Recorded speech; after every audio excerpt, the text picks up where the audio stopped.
Okey, Assalamualaikum warahmatullahi wabarakatuh. Kali ni saya nak bagi tahu dengan anda tentang storytelling, bukan fadas. Fada. Fada ni apa tuan-tuan?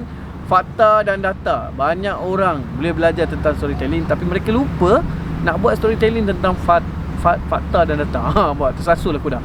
Okey, paling penting bila kita nak buat storytelling fakta dan data, you guna balik macam yang saya cerita tu, ada headline apa semua. Saya pernah buat satu storytelling tentang cuci kapet, yang mana saya fokus kepada satu benda, iaitu mesin dia. Sebab saya buat kajian dalam ni saya bagi case study ni pada anda.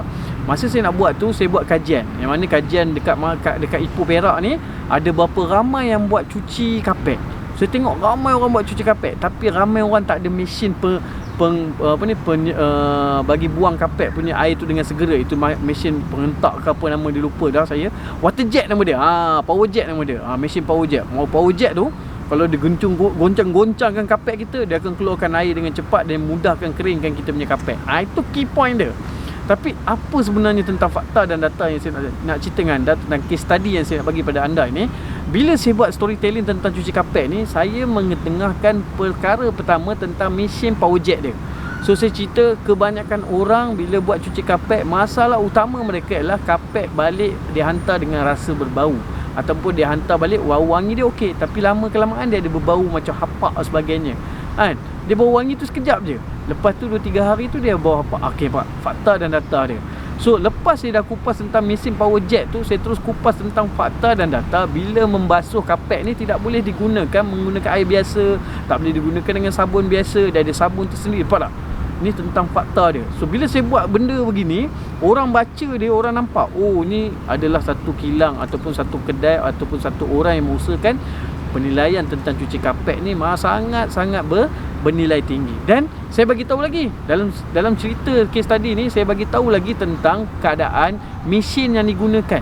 Anda cuba bayangkan bila kita buat tentang storytelling fakta dan data ni, dia seolah-olah memberitahu kelebihan kita instead daripada kelebihan orang lain. Itu paling penting. Dan kita tidak akan condemn orang lain. Ini point paling penting. Tidak mahu condemn orang lain tentang bisnes mereka, tapi kita bagi tahu kompetitor kita ada begini. Cuma kita bagi tahu begini. Contoh saya buat satu uji kaji lagi tentang apa, case study lagi tentang cuci kapet tu. Saya buat tentang di rumah kita boleh buat cuci kapet dengan bagus, tetapi kita tak boleh sedut kapet kita dengan baik. Sebab apa? Power untuk kita sedut di cuci kapet kita ni hanya berdasarkan 1500 watt, 2000 watt, itu paling tinggi. Tapi kalau kita hantar pada orang cuci kapet, dia punya watt 2000 ke 5000 punya sedutan. Sebab kapet ni isu dia apa? Sedutan nak tarik habuk-habuk kotor tu dengan banyak.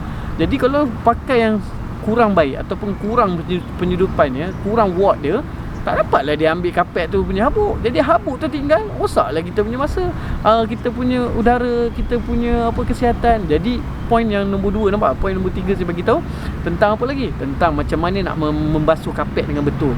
Saya bagi tahu pancuran air dia macam mana, sabun dia berapa banyak. So ni nampak tak? Perkataan yang saya keluarkan ini semua adalah tentang fakta dan data. Yang mana saya bagi number, saya bagi tentang benda yang penting dalam tu, benda yang perlu digunakan, kenapa tak perlu digunakan.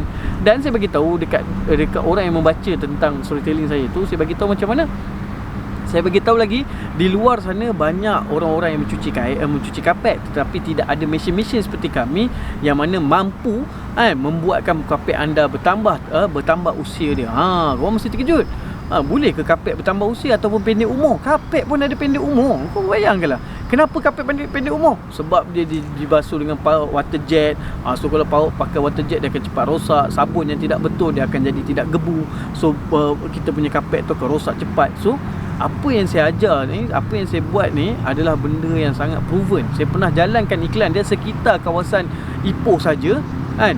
Daripada sale dia biasa-biasa, daripada dia buat 5-600, sekarang ni dah mula mencecah pada belasan ribu ringgit setiap bulan. Dan yang paling best, orang selalu komen, selalu jumpalah kau punya iklan ni. Daripada apa? Iklan yang kita buat dalam bentuk storytelling, dan mereka baca. Dan orang yang boleh membaca tentang storytelling fakta data kita ini adalah orang-orang yang sangat berkualiti tinggi. Kenapa saya kata berkualiti tinggi? Sebab mereka belajar dan mereka tahu. Dan di dalamnya kita tulis satu persatu tentang apa yang kita ada. Dan yang paling-paling penting, saya pernah juga ditanya oleh orang, kenapa saya tulis di kedai Dobi saya ataupun kedai cuci kapet saya tak tulis kedai, saya tulis kilang. So bila saya tengok kompetitor saya olahkan daripada kedai, saya tukar nama ke kilang. Sebenarnya saya beli 2 lot kedai untuk cuci kapet tu, tapi saya tak tulis kedai kapet, saya tulis dia saya ada kilang kapet. Jadi orang Melayu ni bila dia baca tentang kilang dengan kedai, kau rasa apa? Dia akan terasa macam, wah, besarnya perniagaan dia. Bila dia kata besarnya perniagaan, mesti perniagaan dia maju.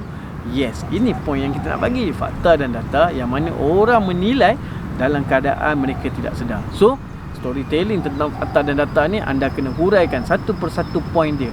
Cari angle-angle yang tentu daripada kompetitor kita. Buat uji kaji tentang kompetitor kita, apa kelemahan dia, apa kekurangan dia, apa kelebihan dia.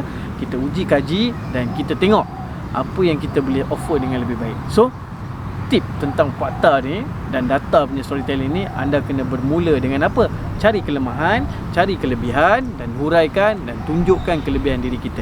Dan ingat pesan saya, tidak ada condemn dalam menulis storytelling fakta data ni. Okey, jom belajar topik yang lain. Nanti saya akan bagi lagi anda topik seterusnya. Jom. Assalamualaikum warahmatullahi wabarakatuh.